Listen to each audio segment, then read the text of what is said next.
On January 8, 2020, a Boeing 737 of Ukraine International Airlines took off from Tehran airport, and 3 minutes after takeoff, 15 kilometers from the airport, the plane was hit by 2 missiles fired by Iran's air defense forces, who shot it down using a Russian-made Torum-1 system.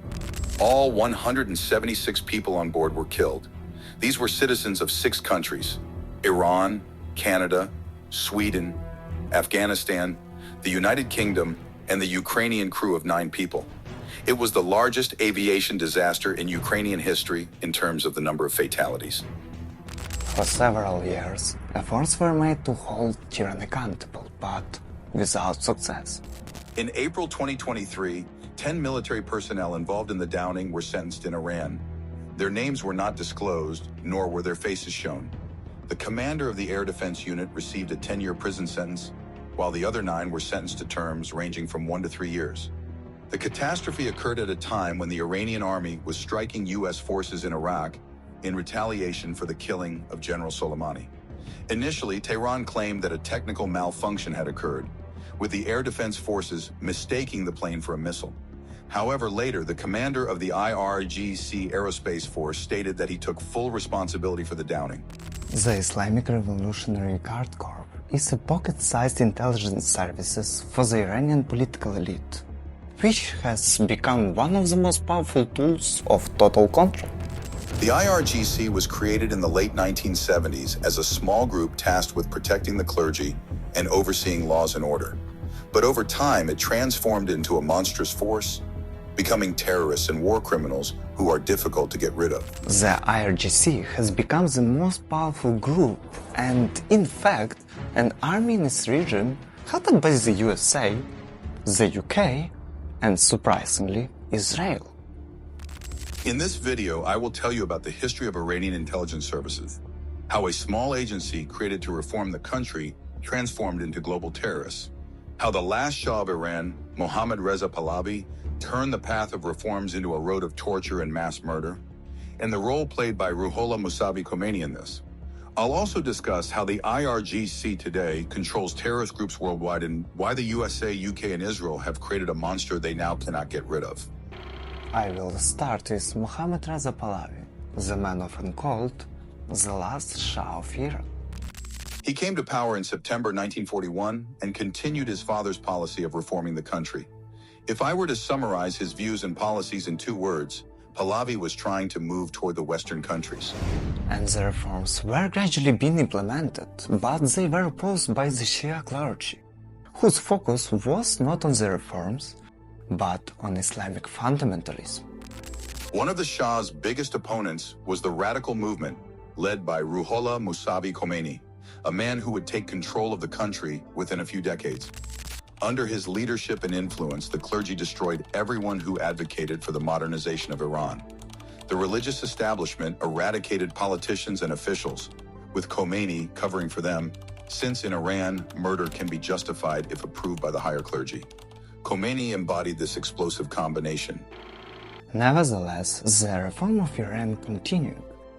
Pahlavi's policy included a free land market, equal conditions for men and women, and most importantly, open access to Iranian oil for foreign companies. The USA and Britain were the first to jump into this race. For them, oil was one of the key resources that could help recover from World War II. On one hand, they were literally draining Iran of its resources. But on the other hand, Tehran's economy was growing steadily. Then a certain Mohammad Mossadegh, the prime minister of Iran, appeared on the scene. He decided to build his career on oil. Specifically, he strongly opposed the Shah's policies and called for the nationalization of the black gold. And here's the massive symbol. Nationalizations would mean severing ties with the Americans and the British, which would in turn lead to an economic downturn. Neither Washington, London, nor the Shah himself wanted such steps, so Mossadegh packed his bag and went to the White House to ask for help. And the USA did help. In 2013, it became officially known that the British and Americans had intervened in the 1953 protests and helped orchestrate a coup. They incited people to protest against the prime minister, ran discrediting campaigns, and even assisted in military training. The Americans supplied Iran with powerful weapons and trained the military. They sent their advisors to the country. In Iran, only a few officials would decide what was necessary and what was not. By August 1953, all of Mossadeg's allies had fled the country, and he himself was arrested. With that, the attempt to take power from the Shah ended. He calmly returned to Iran from the USA and resumed his life. But it was necessary to think about how to protect oneself in the future. So Washington and London set out to help the Shah create his own intelligence service, the Ministry of State Security of Iran, or Savak for short. Officially, it didn't even exist, at least until all the future agents had completed their training. They were sent to the USA, where they were trained in intelligence, security, and other skills needed for their work. Savak employees were not told where they would work, for long, or why. They were even being trained. No questions were asked because money was paid, so that no questions would be raised. Once we started working, we realized that the organization had nothing to do with the Prime Minister's office. In reality, it was a secret agency called Savak, created to protect the Shah's interests. But by then, it was too late to back out. In 1954, when Savak didn't even officially exist, they had already found and neutralized all the communist cells within the Iranian army. The creation of the USA, UK, and Israel was a very convenient tool that limited Soviet influence not only in Iran, but also in the region as a whole. It wasn't until 1977 that the Iranian government received a document requesting the Shah to officially approve the new agency. According to the plans, Savak members were supposed to spy on anti-government figures, dissidents, students, the opposition, in short, anyone who could theoretically threaten Pahlavi. Or more precisely, anyone who could threaten his desire to reform Iran and turn it into a progressive, pro-Western state. Savak was essentially the first line of defense in the fight for reforms. So, Reza Pahlavi spared no money on this intelligence service. Savak had funds for everything. Agents never had to ask or wait. They had access to the budget and took money for cars, buildings, weapons. They had everything they wanted. And it was justified because as long as Savak was working, the Shah was indeed safe at the cost of thousands of tortured and executed, but he was safe. But we'll discuss this separately later. Now let's talk about the first head of this intelligence service, Timur Bakhtiar. This man executed orders from the Shah left and right. And by the way, he had his own special method. If he received information that anti-government elements, let's call them that, were gathering at a safe house, no arrests were made. The meeting place of dissidents was razed to the ground, thus neutralizing not only those who were in the building, but also destroying a potential site for future meetings. They were rather brutal methods, but they worked. And no one could criticize Savak agents, because any slander against them or disagreement with their methods was equivalent to disagreeing with Reza Pahlavi's actions. In simple terms, it was one-way ticket. One-way ticket, one-way ticket, one-way ticket, Bakhtiar also developed the system of management and operation of the intelligence service. Under his leadership, Savak consisted of 9 departments, each with its own tasks. This, as we know today, not only helped efficiently fulfill tasks, but also maintain secrecy. To this day, it remains unknown how many people worked for Savak, what their budget was, and what missions they carry out beyond their country borders. The first directorate was responsible for recruiting people, the second for military training, the third for local governance, and the fourth for internal security. The fifth was focused on working with foreigners, the sixth controlled finance, the seventh dealt with the Middle East, the eighth was involved in counterintelligence, and the ninth managed all other directorates. Timur Bakhtiar, although effectively a killing machine, eventually became a victim of his own agents in the late 1960s. He was swayed to the side of the Shah's opponents and convinced to help them carry out a coup. The coup was unsuccessful, as you may have guessed, so Bakhtiar fled to Iraq, where he began creating an anti-Shah movement with Saddam Hussein. Reza Pahlavi was well aware of this, so he ordered the traitor's elimination. Several agents were sent to get close to Bakhtiar. One of them managed to gain his trust, and when the opportunity arose, he simply shot Bakhtiar. This happened in August 1970. Returning to the structure of Savak, there were two special departments. The third department on paper was responsible for local governance. But in reality, its agents ensured the Shah's security. The CIA, Mossad, and MI6 trained these agents the most because they had invested in the Shah. For the US and Britain, he was a source of oil.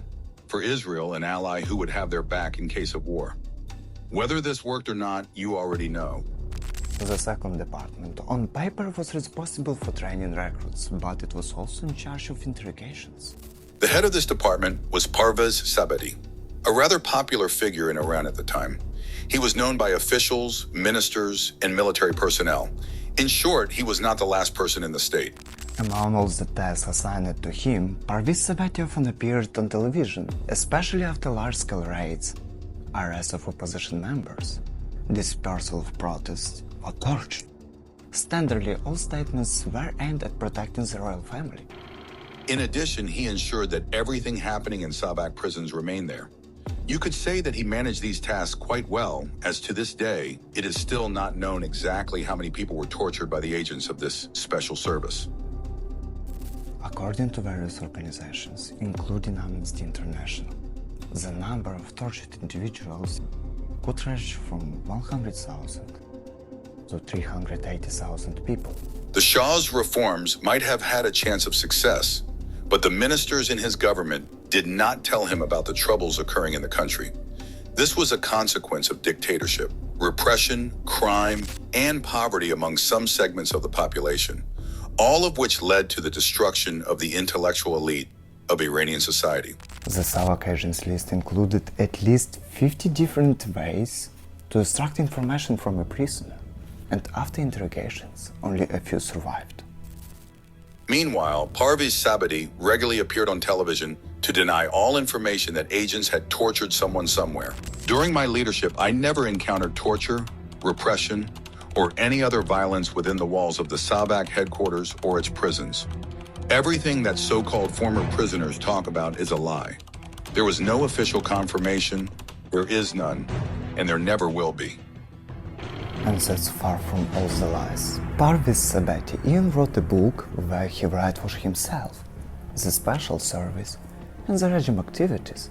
But those who survived the torture tell a completely different story. For example, about the main Savak prison. It appeared back in the 1930s, and some improvements were made by the Nazis. The cells were built to be extremely cold in winter and unbearably hot in summer. Throughout its history, there has been no recorded escape from there.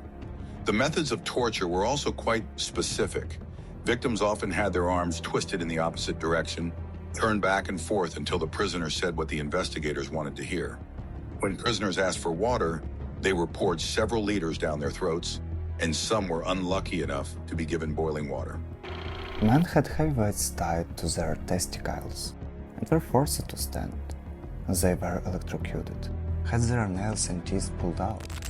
Everyone who opposed the Shah, protested, or joined banned organizations in the country faced these atrocities. Often we would tie hands behind the back, force prisoners to sit, and place something heavy on their shoulders. The constant pressure on the neck, shoulders, and spine made them talk. Meanwhile, the head was always down, and it was impossible to straighten up in such a position. It was the same for women. They were usually whipped or forced to run continuously around the prison. The most famous Savak prisoner was Parvane Eskandari Foruhar. She was imprisoned in 1971 for being a member of a communist organization, and communists were perhaps hated even more than opposition members in Iran, as some of them opposed not only the Shah, but also the regime of the Ayatollahs. During her 2 years in prison, she experienced nearly all the methods of Iranian torture. She managed to escape from prison only in 1973, after which she wrote a book about her imprisonment. You can continue your looting and crimes, but remember that you will not escape your ultimate fate. We will wear you down and then defeat you, though it will be in a long battle. When one of us falls, dozens of others will rise in their place. Since those words first appeared, half a century has passed, and nothing has changed. Since then, Iranian intelligence agencies have modernized and become much more technologically advanced. But we have not yet reached that part of history. Right now, we are in the late 1960s and early 1970s. At this time, a new player appeared on the Iranian horizon, Ruhollah Musavi Khomeini. This man would, in the future, lead millions, and it is thanks to him that Iran is the country we know today.